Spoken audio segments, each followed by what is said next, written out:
Primeiramente, agradecer muito o convite, agradecer esse importante esforço da gente compreender um pouco os caminhos, né? Aqui é muito mais a discussão do caminho e como essa jornada pode, de fato, nos levar a ambientes urbanos que a gente se reconhece e tenha muito orgulho, né? Cumprimentar o professor Ciro, que tem sido para mim uma bússola em muitas das coisas que a gente faz lá na Câmara, e sempre de forma generosa e carinhosa nos oferece o seu olhar, e esse sempre é um olhar de uma cidade que relata essa abrangência que a gente quer, de fato, para a cidade, em que as trocas significam muito mais do que o acúmulo, né? Então, infelizmente, em cidades ainda a gente discute demais o volume que se acumula e de menos o volume que se compartilha.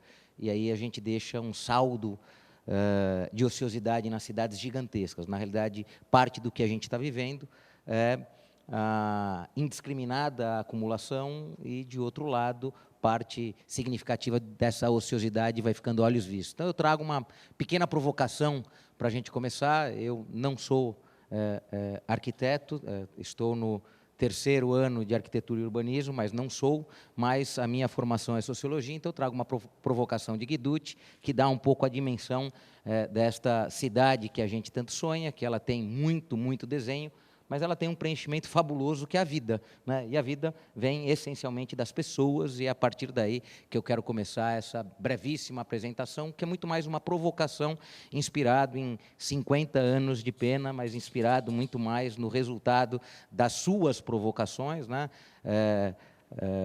Em que, quando você fala, né, o prédio é a testemunha do nosso tempo, né? A cidade vai ser a testemunha de diversas gerações. Então, elas vão acumular os nossos acertos ou acumular os nossos erros. E, portanto, é a partir disso que eu queria fazer essa breve apresentação. E aí, tratar o fator humano, né? Então, todas as vezes que a gente discute, aí eu vou sempre trazer um pouquinho para o fator legislação, né? Toda vez que a gente discute legislação, a legislação tem um conjunto gigantesco de fatores, e o fator humano é o que menos aparece, né? Então, no nosso período a marca milenar do período industrial, o fator humano ele praticamente não aparecia na legislação que dava suporte ao desenvolvimento das cidades, e a gente está compreendendo que esse fator humano que a cidade passa a ter vai importar nessa nova urbanidade, né? Então, como que a gente vai interpretar as cidades do futuro?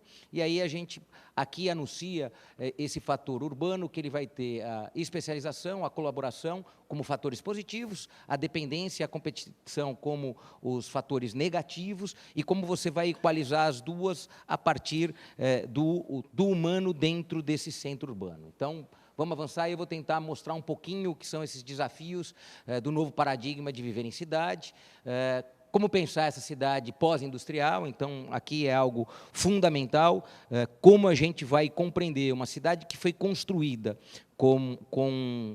nos últimos 100 anos com uma lógica, e ela é uma lógica que se materializa de forma muito vigorosa e dura na cidade, como a gente vai fazer essa transição, né? E a transição não é para destruir a cidade que nos trouxe até aqui. Essa transformação é para saber aproveitar o máximo a cidade que nos trouxe até aqui, portanto, fazendo transformação. Então, o primeiro ponto que a gente coloca desse desafio é como pensar a cidade pós-industrial, né? Vamos para o próximo. Há uma necessidade, por conta desse olhar, enxergar como que é essa cidade de diversos usos, né? Então, quando eu falo diversos usos, vai além do uso misto, pensado para que a gente não tivesse guetos, né? A primeira vez que se discute a separação dos espaços, seja na Europa, seja nos Estados Unidos, era exatamente para você separar o ambiente que se trabalha do ambiente que se desfruta daquilo que a cidade pode te oferecer. Como que se trabalho não tivesse oferecido na cidade. Não, o trabalho está oferecido num canto, o resto é cidade. Então, a gente copiou a pior disso, que foi produzir os nossos polos industriais, os nossos distritos industriais, que foram se sedimentando em áreas externas à cidade, gerando um conjunto gigantesco de deformações, né? Então, como a gente trabalha nessa redução das distâncias, e aí são todas as distâncias, inclusive as distâncias sociais, como a gente trabalha nessa nova lógica do que se produz economicamente, tem que ser algo que seja suportável do ponto de vista da incomodidade. A gente vive um período que qualquer ruído, às vezes as pessoas parece um gigantesco incômodo. Essa cidade que se compacta, ela tem que ter uma capacidade de resiliência que reconhece que, para a cidade, de fato, se organizar, ela terá que utilizar todo o seu arcabouço técnico e científico para permitir que muitas das atividades sejam realizadas porta a porta.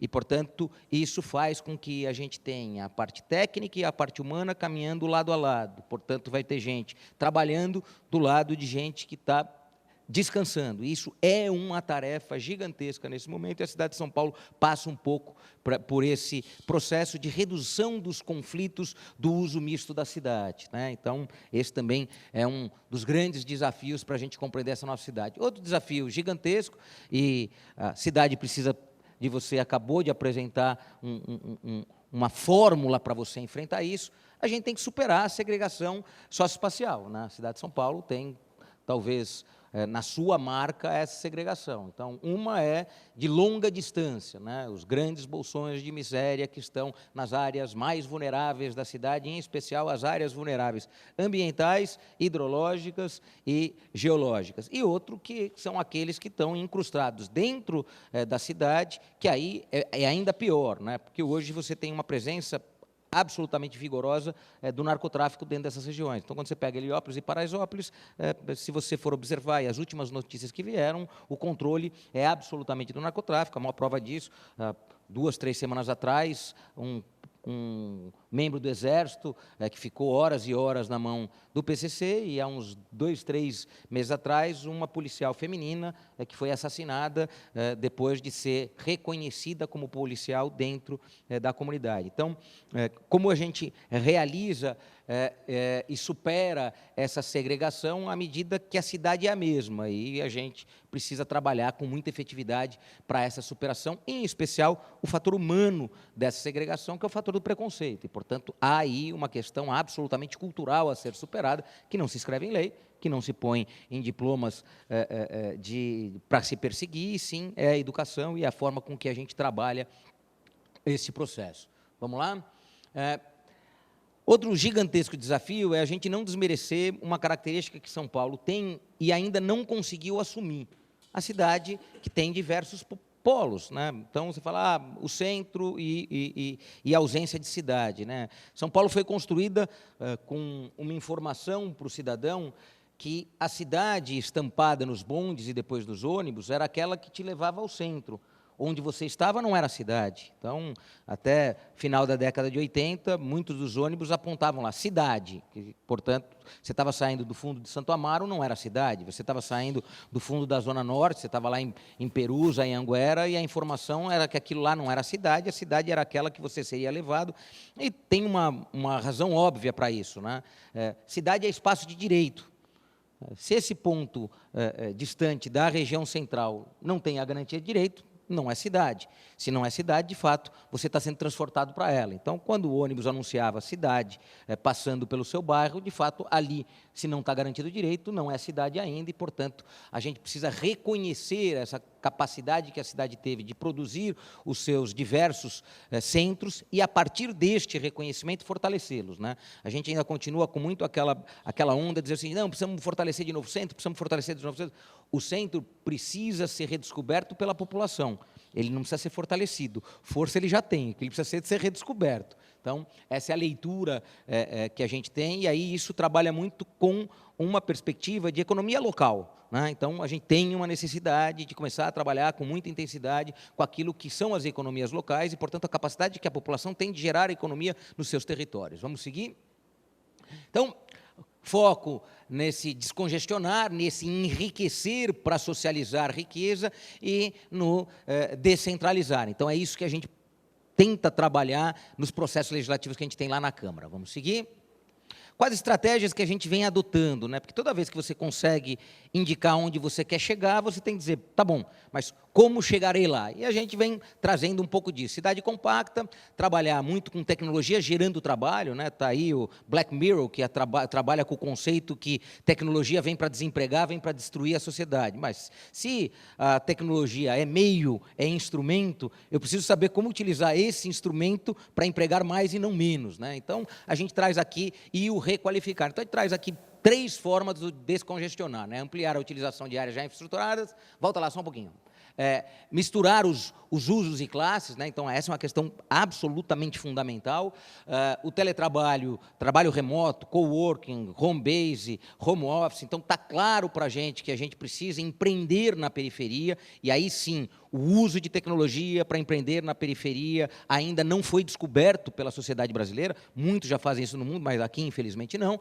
E a gente está trabalhando com uma outra lógica, e aí ela é consagradora, que é essa cidade industrial antiga deixou espaços generosos. O que a gente não pode é utilizar estes espaços generosos para fazer o mesmo. E a gente assistiu durante muito tempo os espaços físicos generosos da indústria sendo substituído pelos mesmos erros que praticamos no passado. Então, a gente está trabalhando aqui o requalificar. Não dá mais para apresentar os mesmos projetos. Vamos lá? Gestão participativa, uso misto e trabalhar com essa leitura vocacional, né? Então, está na cara que a gente precisa engajar a população local, e esse é um trabalho novo, porque a população, por diversas vezes, tentou participar, não foi ouvida e cansou. Tá? Tanto é que as últimas grandes massas que foram para a rua foram para coisas completamente diferentes da sua ação local. Ela foi para xingar um, ela foi para bater panela com o outro, mas ela não foi para traduzir o seu bairro num bom bairro para se morar.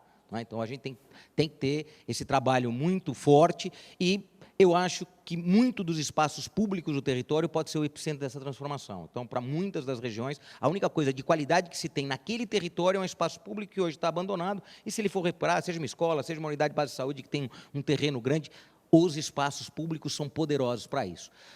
Ativar as centralidades do bairro, tem muitas centralidades do bairro que têm muito vigor, mas não tem uma política de desenvolvimento para elas, então é absolutamente fundamental que a gente reconheça esses territórios assim.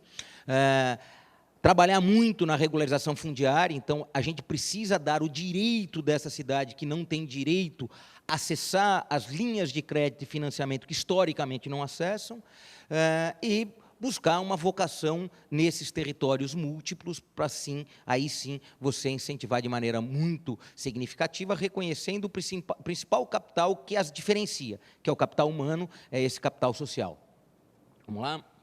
Enriquecer, né? Então, aí a gente tem uma questão de o quanto a gente, ao gerar ociosidade da ocupação do solo urbano, a gente empobreceu a cidade, e esse empobrecimento é dinheiro que foi capturado por aquele que já tinha concentrado alguma riqueza. Então, a gente precisa ter a dimensão precisa do que é a função social da propriedade e aplicá-la. A cidade de São Paulo hoje tem, a partir de uma legislação que eu consegui aprovar em 2010, quase 4 milhões de metros quadrados notificados, e isso tem e gerou, nesse período, 25% de novos projetos, então ficando claro que não é para arrecadar, e sim para gerar projetos que materializem cidade, mas mais do que isso, você precisa avançar reconhecendo este capital social e humano, e, a partir dele, a matriz de um novo desenvolvimento, já que a gente está buscando as ferramentas de desenvolvimento econômico pós-industrial, e no centro dela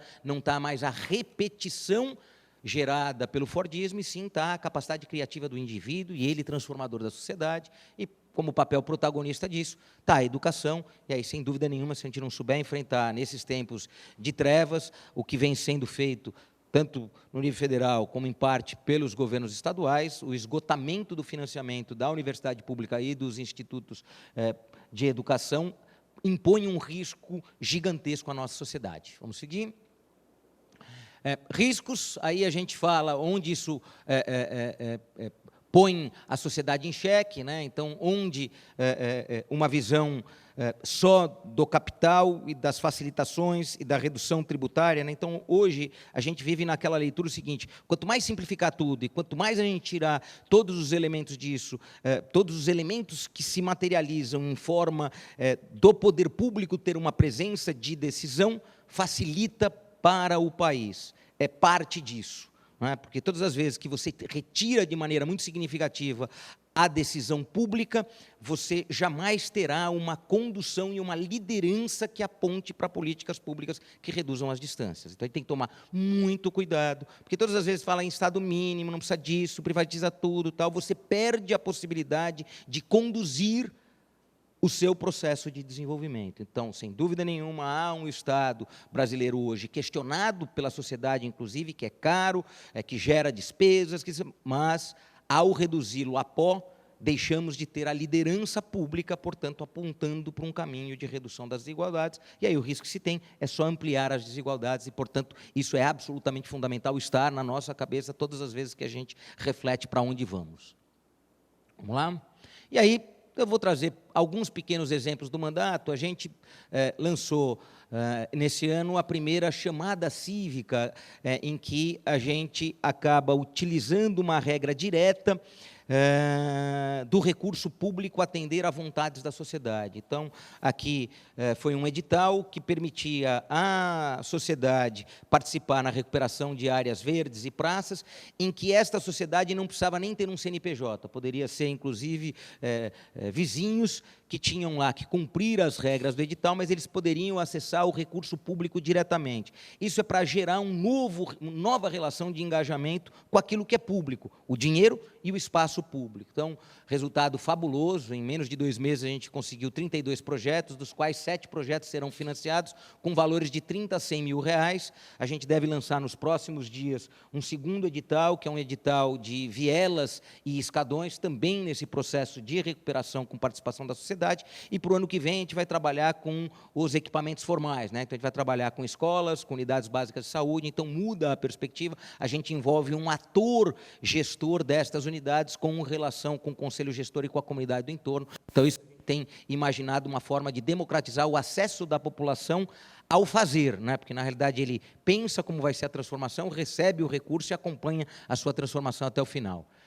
O segundo que a gente traz é um projeto que eu tenho trabalhado, a gente deve voltar nessa quarta-feira em primeiro, que é o teletrabalho, home office, home base, né? Como eu aproveito a cidade que deu errada, aquela que tem um condomínio no térreo, e você tem isso, infelizmente, inclusive na periferia, tem lá um salão de festa gigantesco que serve uma vez por ano para ter a briga de condôminos, né? Não é assembleia, é briga de condôminos, porque ninguém quer pagar o custo daquilo, e que a gente está dizendo uma fórmula de reaproveitá-los, né? Então, muitos desses espaços, já que a cidade é mista, vão ser os escritórios daquelas empresas que não estão aqui, mas querem reunir 10, 15 trabalhadores ali. Então, a gente está começando a desenvolver fórmulas de ocupar os espaços ociosos já construídos para a cidade se apropriar dessa riqueza, e aí reduz as distâncias, garante conforto e comodidade. Então, a gente evolui muito com modelos como esse, e também traz uma fórmula de facilitação dos espaços de compartilhamento na periferia.